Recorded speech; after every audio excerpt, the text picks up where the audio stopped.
What is everyone? 2 minutes in the box with Gordo here today. We are here to talk about a long journey debut of a Detroit native from Pinckney, Michigan, Dominic Shine. Never gave up on the dream.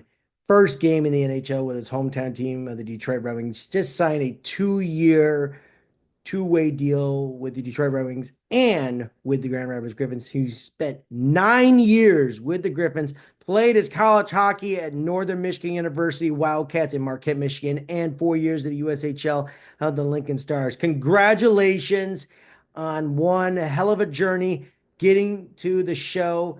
And I congratulate your wife and child enjoying your first game in the NHL, Dominic. Congratulations. Never give up the dream. There's always opportunity and chance, and you achieved by getting up to the mountaintop. Congratulations to the people of Pinckney, Michigan, and to Dominic Shine and his family. All right, now, last night, what a wild turn of events here, ladies and gentlemen. Hold on your phones here. Anywho, yeah. So I'll say this last night, very close games, very entertaining. The Red Wings winning at home against LA 5-2. What a game by Casper. Marco Casper played spectacularly well for the Detroit Red Wings. And I'll tell you, that defense for the Detroit Red Wings, they are amazing. What an unbelievable team that the Detroit Red Wings have become under Todd McCollum. 11-4-1 since the coaching replacement. Straight up unbelievable. And Alex DeBrincat, 21 goals. And Lucas Raymond, 20 goals. And Lucas Raymond, he's in elite class for Sweden. He's became the fourth player who's under the age of 23, scoring 20 goals. He's one behind Matt Sundin. He's tied with Gabriel Landeskog. Unbelievable for this man. Lucas Raymond is straight up old school. And Marco Casper, 2 goals and a help. Just unbelievable. Lucas Raymond, going back to his stats, 56 points. Yeah, I mean, the Red Wings, they could be a very dangerous team. They could be a very dangerous team. You know, I mean, this Eastern Conference is super tight right now. I mean, just super tight. Evanson, Johansson, they've been playing spectacular. Ay, ay, ay, unreal. This Detroit Red Wings squad, they are super close for third place in the Atlantic Division. This Atlantic Division is so parodied and condensed. It's unreal. And, the Philadelphia Flyers last night, they played well, 4-2 victory. It was a well played game. And Vancouver being St. Louis 5-2. I mean, Vancouver, they've got some on off ice issues, but we'll get to that just a moment. But I'll say, what a game for Connor McDavid coming back into the lineup last night, 4-2 after a 3-game suspension. The Oilers, they are on top in that division, 4-2 against the Kraken. And what a matchup between the Pittsburgh Penguins and the San Jose Sharks last night. Askarov played spectacular, lights out. Sid and Mac, they were good against each other. Back-to-back goals in the third period. I tell you, Macklin Celebrini, I mean, this rookie of the year race has become very tight and condensed. I mean, Mac's got more goals than Sid by one. I mean, Mac is still a young kid. I like what I'm seeing from, from the San Jose Sharks number one overall pick. And we'll go over the standings right here. The Panthers are 1 point behind the Toronto Maple Leafs, and the Senators are 5 points behind the Panthers and 6 points behind the Leafs. And looking at these numbers, the Red Wings are 2 points behind of a wild card spot, three for the first wild card spot, and especially three against Ottawa in the third spot. And the Oilers, they're dominating. They're 1 point ahead of Vegas. This is going to be a wild finish. I mean, right now, looking at these standings, just mind boggling. So close, so condensed. That's why we love this game of hockey. 1 point, 2 point, 3 points, 4 points, 5 points behind. It's just so much drama. This is why people are flocking over to hockey instead of basketball. Basketball, they're just lazy. They just shoot threes, so robotic and depressing. And oh, yeah, we're going to have rest days. We're going to have all these day offs. We're going to have maintenance days. And the poor families who spent their hard earned money to get tickets and they just found out that the player they want to see, they drove 1,000 miles to go to see, is out of the lineup because, oh, I'm tired. That's just crap. Hockey players are tougher than basketball players. Basketball players used to be tough and hard. Now they are worse than soccer players. Soccer players have more balls than NBA players right now. All right, in the NHL preseason, next season, the Ottawa Senators are going to be hosting two preseason games in Quebec City at the Videotron Center. And Quebec has been begging and begging for an NHL team another chance and resurrect the Quebec Nordiques.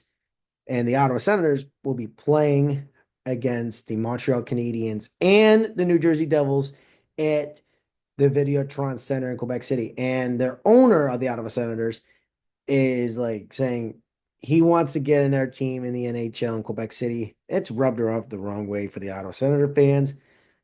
I'll say this again. The Ottawa Senators are going to be a long-term team in Ottawa. And last year, there were talks of them playing five, maybe 6 games in Quebec City. I don't think playing 5 or 6 games in a neutral city is a very smart idea just to make money and keeping the fix for the Quebec fans. Listen, I would love to have a team back in Quebec City, but it's all about the economics, the dollar, the tariffs, and the taxes and all. One of the only things I would say that controversially, the only way I would see another NHL team in Quebec City is a merger with the United States of America becoming the 51st state. And then we will have to see if that would be plausible and possible at the moment. To me, I still think there is a good chance. Quebec loves their hockey. They are knowledgeable, the history, but can the NHL make the extra revenue with French and English media rights? So if I was Quebecers got the money. They need a partner in this. Bell Media, they sold 35% shares of the Toronto Maple Leafs over to the Teachers Pensions Plan of Ontario and Rogers Media, and they got $4.5 billion, $4.5 billion for selling their shares that Bell. If I was Bell Media, I would definitely partner up with Quebec, and then you get your NHL team back in Quebec City. That's how I see the NHL potentially getting the Nordiques back full time. But remember, everyone, this is all economics and this is all talk right now. Yeah, I could see it happening, but who knows? We already know it's going to be Atlanta, Houston, and Phoenix because they're big TV markets. Atlanta deserves another try because they had some bad luck the first 2 times. And I'll explain that one another day. Phoenix, especially Phoenix, because they had bad luck. It wasn't their fault. They just had never had a deep pocketed owner and bad management putting them in Glendale. Should have never happened. They had good crowds in downtown Phoenix. It's all about location, location, location, and deep pocketed owners. Yeah. And then Houston, they've been waiting and chomping at the bit for an NHL team for many, many years. And I believe that those three big markets in the top 10, they can make a lot of new revenue for the NHL. In Quebec, I mean, they're like 875, 900,000 population, but they got to make sure they can get it done. But that's going to be a wild card, who's going to get the last invite to join the elite of professional hockey in the NHL. We'll be right back. Speaking of replacements, Gary Bettman going to retire possibly at the end of the season or right after the collective bargaining agreement talks with Marty Walsh, who is the head of the Player Association. And Gary Bettman's already named his successor. It's going to be Bill Daly. It's going to be yawn, same old thing, same old thing. And, Gary Bettman's done a lot of good things in the NHL over the years, but he's PO'd some players and rubbed them off the wrong way. I mean, it's business and economics, like I think players are realizing when they get older, they're realizing certain things and they did not know when they were younger. They weren't ready for the truth of reality. Yeah, so Zeth Jones, we've been hearing, he's got 5 years left on his contract at 9.5 million. Chicago would love to keep a little bit of a share, but we've been hearing it's going to be Detroit, Dallas, Florida, Washington, Carolina. And if I was any of those five teams, no way, not right now. Middle of the season, stupid, stupid, stupid. The only team I could see that would make sense is Dallas because Zach Jones, he grew up in Dallas and it will help the Dallas Stars make it to the Stanley Cup Finals and contending. But I'm not a fan of him leaving just because, Chicago's a much bigger market. And I know Chicago's gone through a major rebuild, with Connor Bedard and stuff. I mean, just wait and see. I mean, let's see what happens if, a certain player that comes available on the offensive side of things, the Chicago Blackhawks. Yeah, they got their third round pick back recently from the Carolina Hurricanes in a three-way deal with Chicago, Carolina, and Colorado. And I see that it's either down to, if here's a question for you guys. Who would you rather take on to help Connor Bedard to be that 1-2 punch? Would you rather take Mitch Marner or Mika Rantanen? I know Rantanen is getting have a salary from Chicago, but literally, what and you're going to get an offer sheet. If you offered one of those two guys a 7-year deal, who would you take? Mitch Marner or Mika Rantanen? That is a big, big question. Who's the better investment? Who is the better investment between the two of those guys? Between those two guys, and I'm going to tell you, like right now, with Mika Rantanen, they're both drafted in the same draft class in 2015. And right now, this year, Mika Rantanen, his numbers, Mika Rantanen, so far with the Colorado, he was with Colorado, but he's with Carolina now. So far, 49 games played with 25 goals, 39 assists, 64 points with a plus 12. Not bad. Not bad at all. He's still a top 5 player in the NHL. He's still a top 5 player. And I'm intrigued. I really like that. That guy has got talent. And let's go with Mitch Marner. All right. Let's look at Mitch Marner's numbers here, ladies and gentlemen. Mitch Marner, 50 games played, 15 goals, 53 assists, 68 points with a plus 7. I mean, not bad numbers. And compare and contrast right now in the career earning and in the career stats. So Mitch Marner's been with the Leafs full time since 2016-17 season. Overall, 626 games with 209 goals, 498 assists, 707 points, which is a point per game. I mean, that is pretty darn good and pretty damn impressive right there. And Mika Rantanen at 620 games, 287 goals, 394 assists, 681 points. Not bad. They are almost identical, but Marner overall, Mitch Marner has got, let's see, 707 minus 681. Let's see what we got here.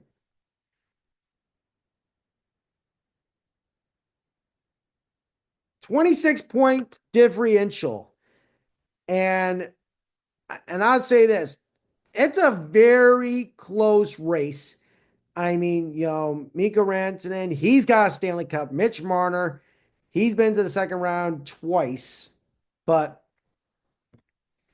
I mean, this is going to be a doozy of a offer signing sheet. I mean, looking at these numbers, I mean, just wow. I mean, Mika Rantanen's got awesome plus minus. And Marner, he's only had one minus season, which was 2017-18 with a -1. He had 69 points in 82 games. And over here, Mika Rantanen struggled the first 2 years. He had a -25 in 2016 and 17 season. Then he improved to 0, then plus 13, -2. plus 30, plus 35, plus 15, plus 19, plus 12. I mean, this is going to come down to the wire. I mean, Chicago, whoever, which one you guys sign, is going to make Connor Bedard very happy. And you got to be price friendly on the budget because you got to figure out what you can do with Zach Jones in his contract situation. Yeah, I mean, just wow. I mean, such a close race in the standings and very close when it comes to which player is going to be suitable for Connor Bedard in the future for the Chicago Blackhawks next season. And now, the Pittsburgh Penguins.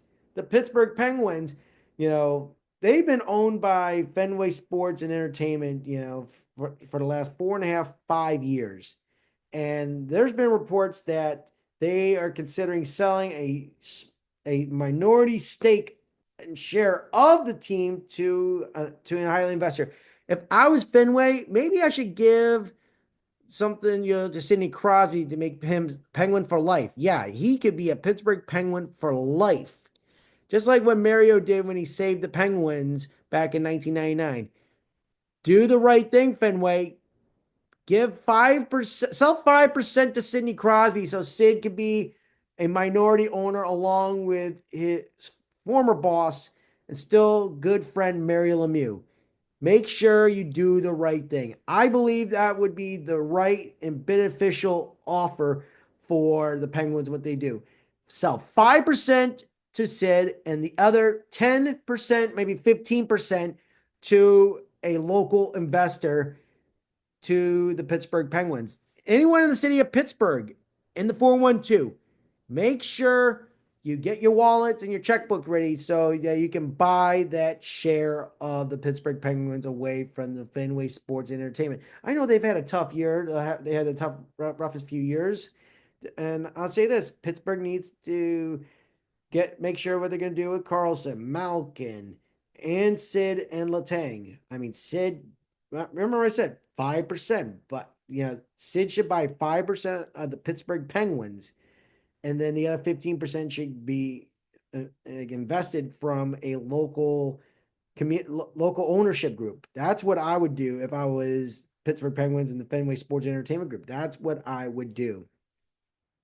Yeah, we talked already what's going to happen with the Blackhawks, with Rantanen and Marner, which one of those two is going to end up in Chicago next year. But now we go Kirill Kaprizov. He's out indefinitely for a month for lower body surgery. He's being required. And I think Minnesota is going to fall down to earth. I think they're going to be back to a wild card spot, for a month. They're not going to have their best player and their MVP on the team for a while. I mean, that's going to suck for a while. Overall, I mean, Minnesota's got some very good assets. I mean, they're playing well with the dead cap of Zach Parise and Ryan Suter. And I gotta say, Minnesota will bounce back. I believe they will be possibly like a third place team or a second place team once Kirill's back in the lineup. He's gonna be gone for like 4 to 6 weeks. And luckily there's no world, Four Nations Cup, for Team Russia. But yeah, and I'll tell you, another player is not going to be in the Four Nations Cup. Alex Petrangelo, he's been having an injury issue. And he's been very cautious about it. And he said, I'm not going to play in this Four Nations Cup. I want to mentally rehab this. I'm just going to be honest. These stupid foreign international tournaments is meaningless and pointless. Why would anyone invest their time, waste 2.5 weeks of their season, play in a stupid tournament with just four teams? Canada, Sweden, USA, Finland. Yawn. Boring. If there would have been a European team with the rest of the teams and Russia, I mean, it would be more intriguing. But overall, it's just like, we gotta watch 2 weeks of this crap, and then now we got players not wanting to do it. I mean, I don't blame the players. I mean, they should be resting. It's stupid to have this stupid tournament. I'm not a fan of it. There's nothing on the line here. It's just another cash grab. It's all about, okay, we're playing for America, Sweden, Canada, Finland. I mean, where's the political, like the fun of it? I mean, it's just a cash grab. I mean, The Olympics are a scam. It's a laundering thing. I mean, this is stupid. I mean, I don't care about this Four Nations Cup. I'm just think it's not as inspiring or entertaining, you know. It's just like, whatever. Who cares? Why we're doing this in the middle of the season? It's like the NBA Cup. Like nobody cares. It's just a stupid like supremacy of like, oh, Canada's gonna be number one. Oh, USA is gonna be number one. Who cares?